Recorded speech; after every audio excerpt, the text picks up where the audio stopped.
All right, today we're jumping right into the firestorm surrounding one of the most controversial books ever written about the CIA.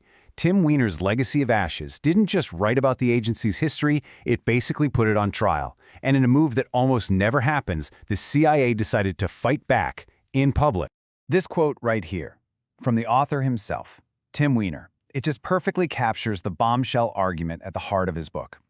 He's suggesting that the CIA's whole mission got twisted, from trying to understand the world to trying to control it. And that's where his whole critique really begins.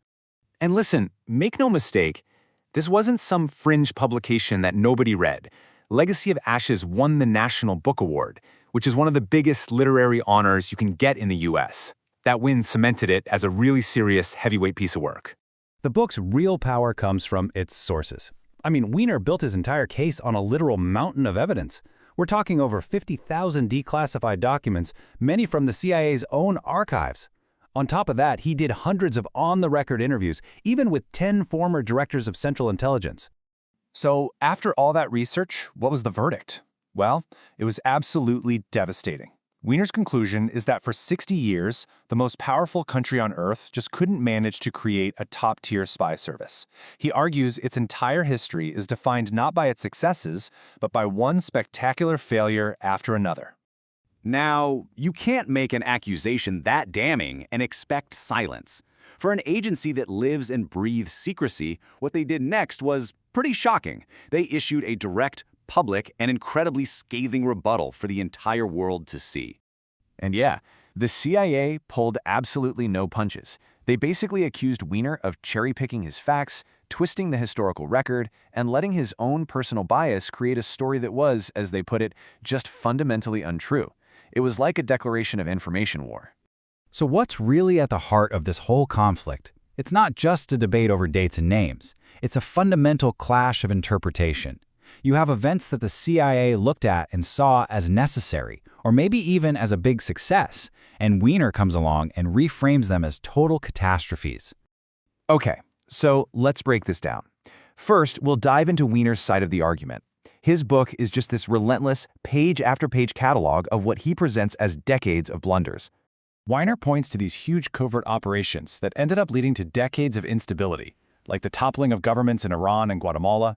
He shines a light on massive intelligence gaps, like completely missing the first Soviet atomic bomb test, and of course, legendary disasters like the Bay of Pigs.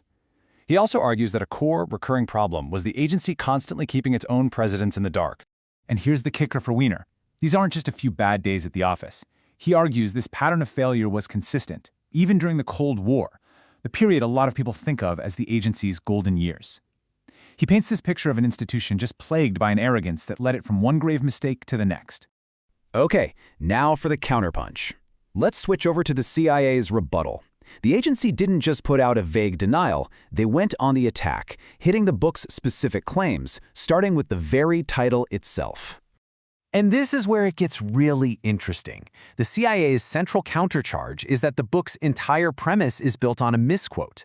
According to them, declassified records show President Eisenhower's Legacy of Ashes comment wasn't about the CIA at all. He was angry about wasteful overlap between the Army, Navy, and Air Force intelligence services.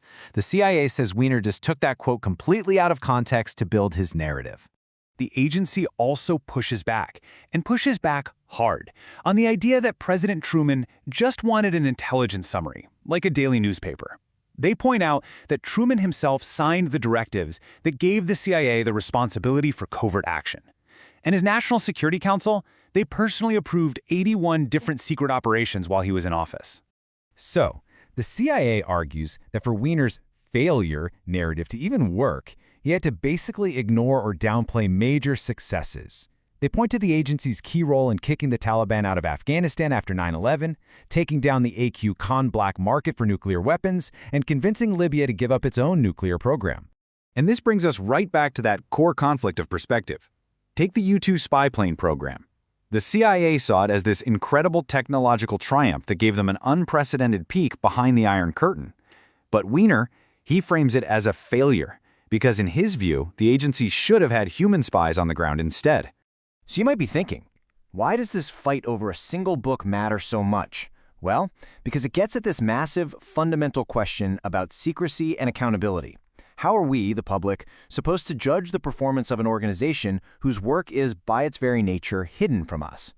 In the end, we're left with these two positions that are just completely irreconcilable. Weiner finishes his book by calling the modern CIA the weakest it has ever been. The CIA finishes its rebuttal by writing Weiner off as a biased journalist, not a real historian. There is absolutely no middle ground here. And that leaves us with this huge, lingering question.